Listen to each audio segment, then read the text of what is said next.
Assalamualaikum warahmatullahi wabarakatuh. Kelas 8 hari ini kita akan belajar tentang gradien. Gradien adalah derajat kemiringan suatu garis, lambangnya M. Jadi kalau misalnya garisnya nggak miring gimana? Kalau garisnya tegak lurus sejajar sumbu X, maka gradiennya 0. Tapi kalau garisnya lurus sejajar sumbu Y, maka dia gradiennya tidak terdefinisi. Ya. Sekarang kalau kita mau menghitung gradien, pertama misalnya kalau dikasih tahu gambarnya atau grafiknya. Misalnya ada garis miring seperti ini. Jadi nanti rumus gradiennya kita tentukan dengan rumus ini ya. Dengan rumus delta Y per delta X.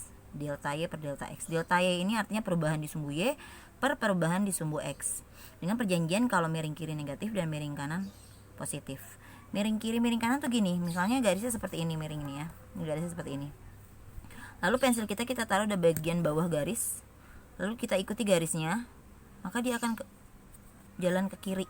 Nah, ini namanya miring kiri. So, misalnya kalau soal nomor 2 nih, ini garis yang ini ya. Pensil kita taruh di bagian bawah garis, kita ikuti garisnya.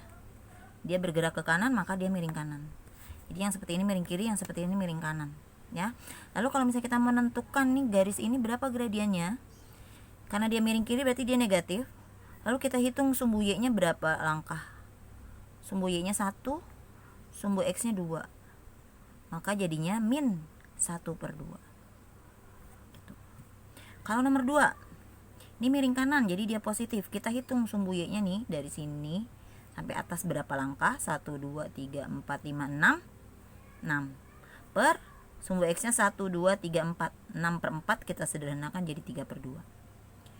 Lalu bagaimana kalau garisnya nggak kena ke sumbu X dan nggak kena ke sumbu Y? Kita tambahin, kita bikin garis bantuan. Kita bikin segitiganya. Seperti ini. Jadi kita bisa hitung ini perubahan di sumbu Y-nya 2 langkah dan perubahan di sumbu X-nya 2 langkah. Jadi 2/2. Karena dia miring ke kiri, dia jadinya min. 2/2 itu 1, jadinya min 1. Ya, begitu kalau dikasih tahu kalau soalnya dalam bentuk gambar. Sekarang kalau soalnya misalnya seperti ini. Ada garis melalui titik, 2 titik. Tentukan gradien melalui titik ini dan titik ini. Rumusnya adalah Y2 min Y1 per X2 min X1. Jadi titik ini kita namakan dulu nih X1, Y1, ini X2, Y2. Kita masuk ke rumus. Y2, Y2-nya min 5, min Y1. Y1-nya yang ini. Per X2, X2-nya yang ini. Min. Min lagi. Min yang ini dari rumus ini. Sedangkan yang min ini dari min 2 ini. Min 5, min 4 adalah min 9. Ini min ketemu min jadi plus. Jadi 4 tambah 2 sama dengan 6, lalu kita sederhanakan. Demikian kalau diketahui 2 titik. Yang terakhir kalau diketahui persamaannya.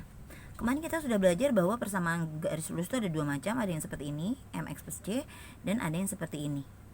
Kalau yang seperti ini, kita tidak perlu lagi menggunakan rumus. Pokoknya koefisiennya X, angka yang nempel dengan X itu adalah gradien. Ya. Jadi misalnya ada persamaan garis Y sama dengan 3X min 5, maka ini otomatis gradiennya adalah 3. Lalu misalnya nomor 2, Y sama dengan 2 min 4X. Berapa gradiennya? Gradiennya yang nempel dengan huruf X ini. Min 4. Bukan 4 ya, tapi min 4. Min ini miliknya si 4. Lalu kalau ini bagaimana? Berapa gradiennya? Apakah 4? Bukan, karena rumusnya harus Y sama dengan. Sedangkan kita di sini bukan Y sama dengan tapi 2Y. Maka kalau kamu nemu seperti ini kita sederhanakan dulu. Kita bagi 2. Kenapa dibagi 2? Supaya ini jadi Y saja. 2-nya dibagi 2 habis. Lalu 4-nya dibagi 2 tinggal 2. 10-nya dibagi 2 tinggal 5. Nah, kalau sudah seperti ini baru kita bisa menentukan bahwa gradiennya adalah 2. Gitu ya. Lalu kalau persamaan garisnya seperti ini bentuknya AX plus BY plus C sama dengan 0. Maka gradiennya pakai rumus min A per B. Ini A-nya ya, ini B-nya. Min dari rumusnya. Jadi, kalau soal nomor 4 misalnya, gradiennya adalah min dari rumus. A-nya adalah A yang nempel sama huruf X. 2 per B yang nempel sama huruf Y. Min 2/3. Kalau yang ini, ingat ya, min dari rumus. Ini A-nya 5 per yang ini X, B-nya berapa? Ini kan nggak ada angkanya. Kalau nggak ada angkanya itu artinya 1. Jadi ini min 1. Lalu ini ada min ketemu min, jadinya positif 5 dibagi 1, positif 5 gradiennya. Yang terakhir, jangan lupa nih rumusnya min. A itu yang mana? Jangan tertipu, A itu adalah yang nempel dengan sumbu X. Jadi A per B nya 3. Min ketemu min, jadinya positif 4/3. Demikian ya cara menentukan gradien. Dipelajari lagi. Selamat mengerjakan soal-soal.